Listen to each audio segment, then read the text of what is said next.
Hello everybody, welcome to the car bunker. I'm driving towards something and then somebody. It's Halloween time and this is LA. So thank you everybody for being patient. I am not posting as much lately. A lot has been happening and is still happening, but that's the way the cookie crumbles. However, today I am posting, and today will be maybe tomorrow. You know how time goes. Time is never really linear.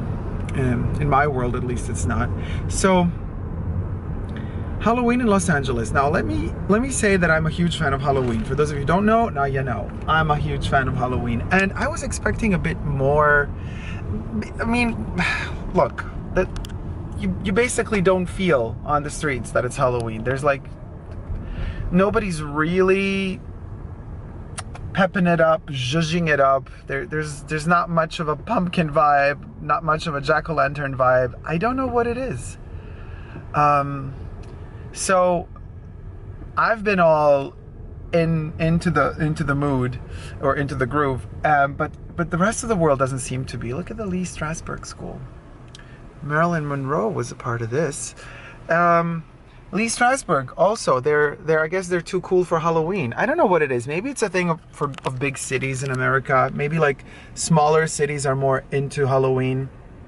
The more rural realities, and then the bigger cities are just snobbing it because they're too cool for school. I don't know.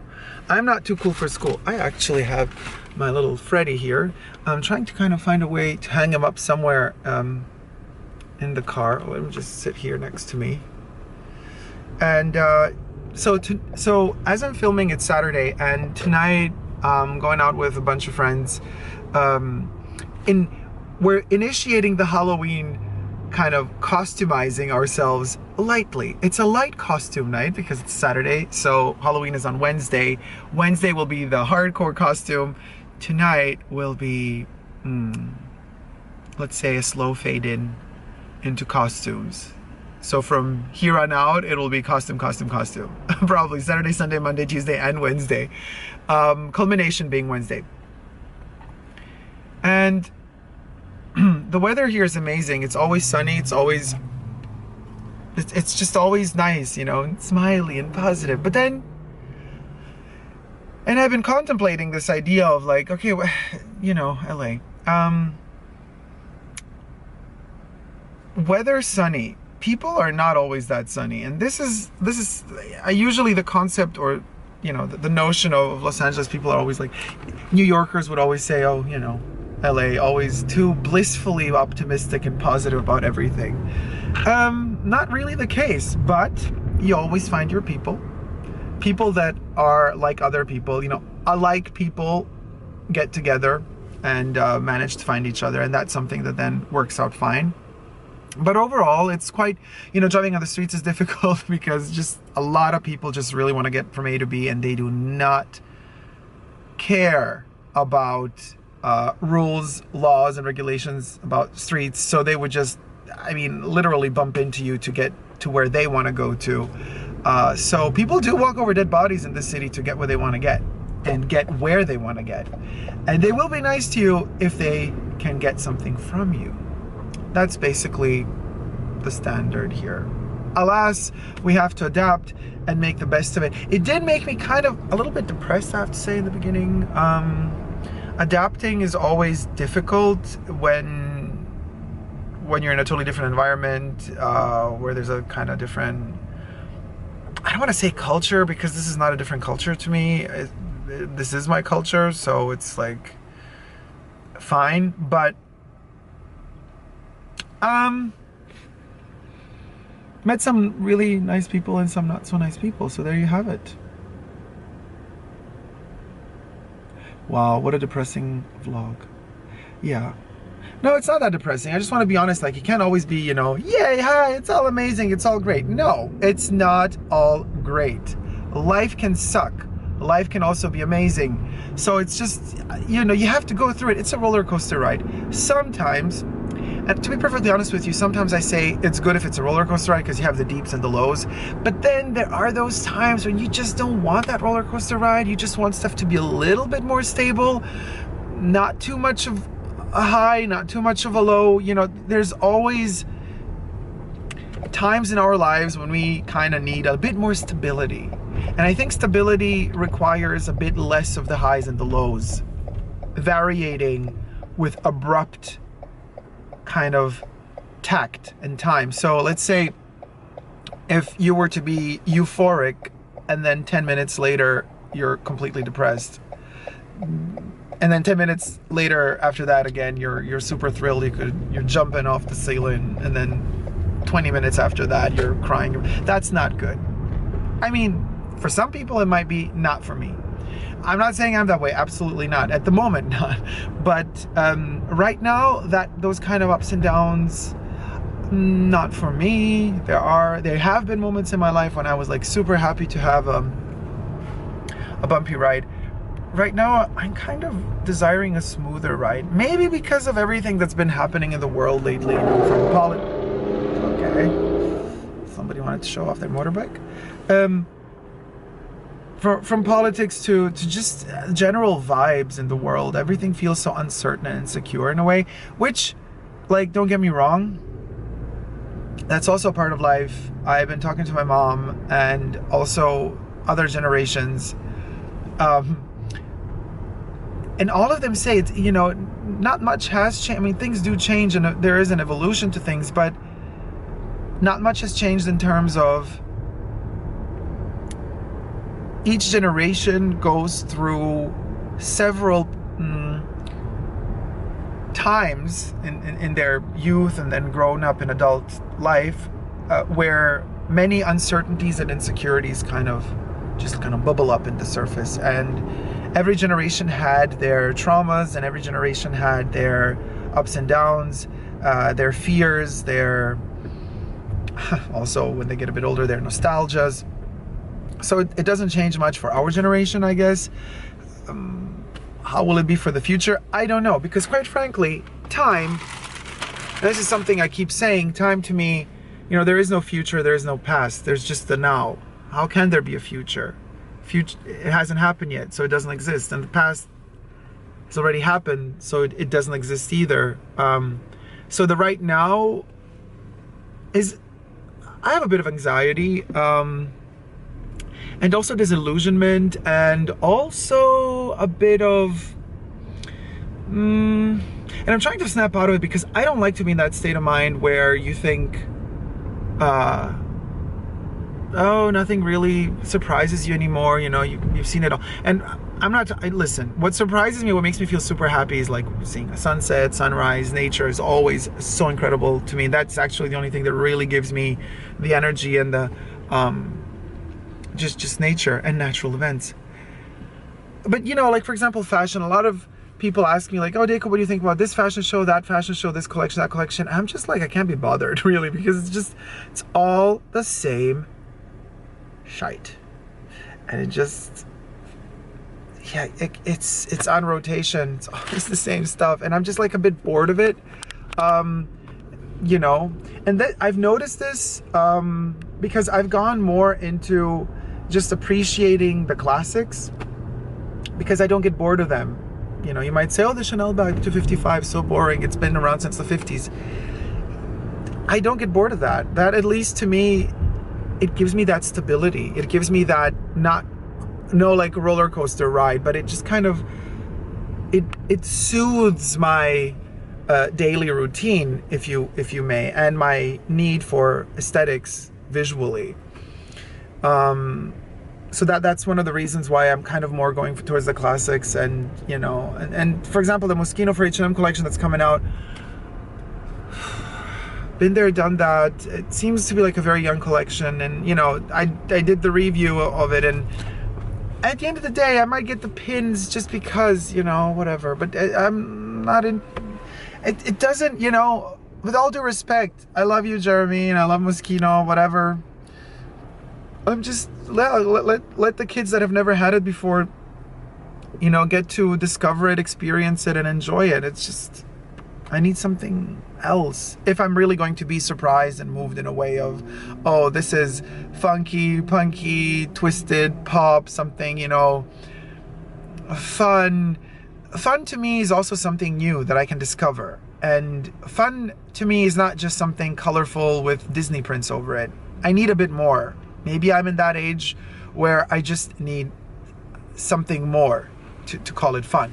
I don't know. But I'm happy for everybody else that's happy, and I'm super thrilled that people are excited. Not just about that, about everything, you know. Also other collections, other collaborations. I still cannot get into Virgil Abloh for Louis Vuitton. It's just not me. And Alessandro Michele for Gucci, it's just not me. It's very photogenic. It's very influencer. It's very Instagram.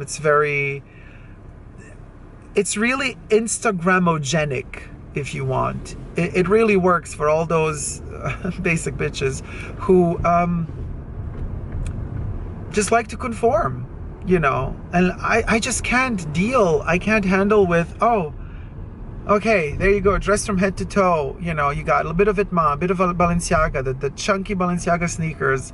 Then you got a Chanel bag, the latest edition that has half plastic, half leather. And then you got, then you're trying to hunt down desperately the Rimowa off-white suitcase. And then you're just like attaching all these labels to yourself, and everybody's kind of the same. It becomes a uniform. And when it becomes a uniform, then it starts wearing you and you're not wearing it. And that's when we say a person is a fashion victim.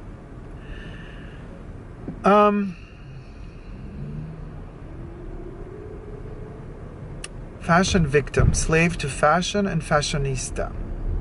Three cringeworthy definitions, three cringeworthy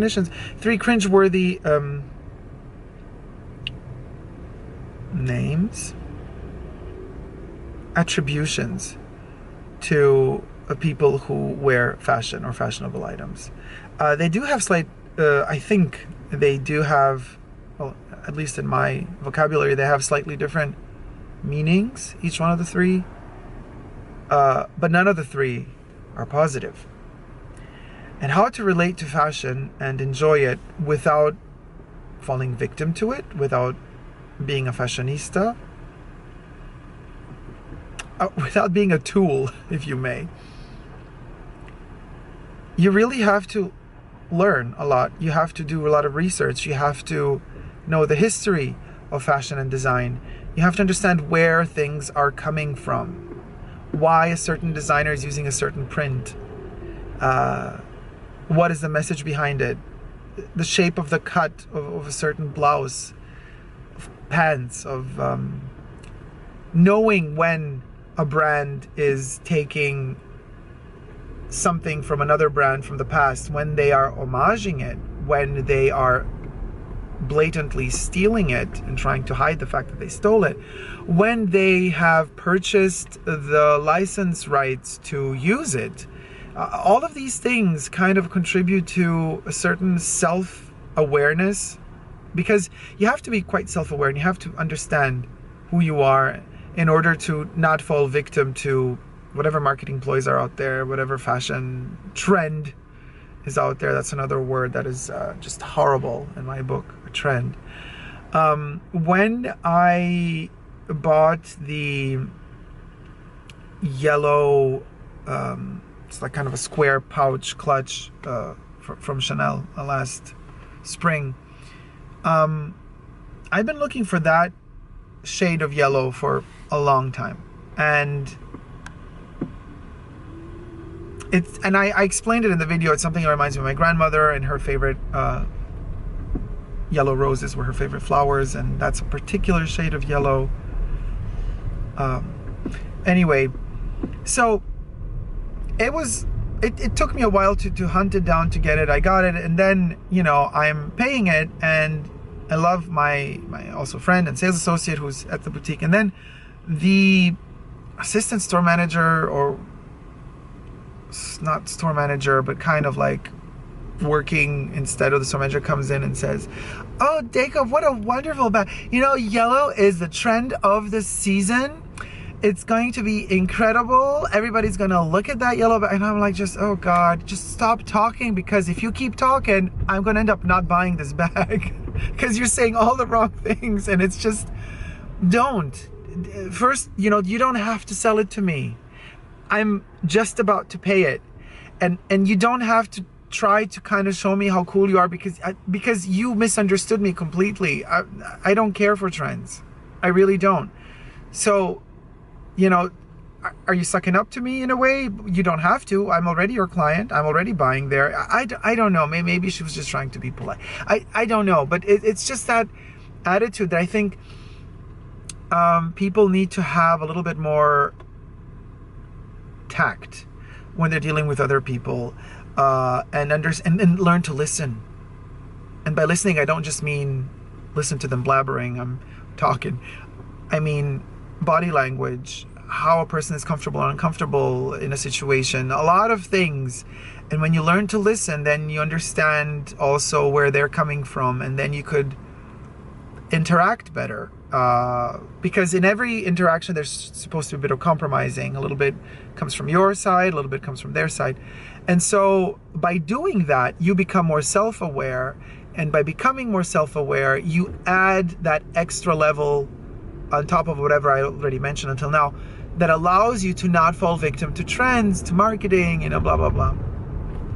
So, to conclude this video, what I find fascinating in my state of being slightly depressed here in LA is because I have the feeling this city functions only on trends, and functions only through what is the newest, what is the hippest. It doesn't matter if it's something that fits you or suits you, who you are, your character, it don't matter. It's all about the fact that it's a trend and you gotta do it, otherwise you're out. And if you're out, nobody wants to know anything about you. That's really sad. I love you all. Better times are coming. Don't forget to subscribe to my channel if you haven't already. I'm here on YouTube. Also on Instagram, Facebook, and Twitter, Super Dacob, all spelled together. I love you. Don't ever give up on love. Love you. Bye.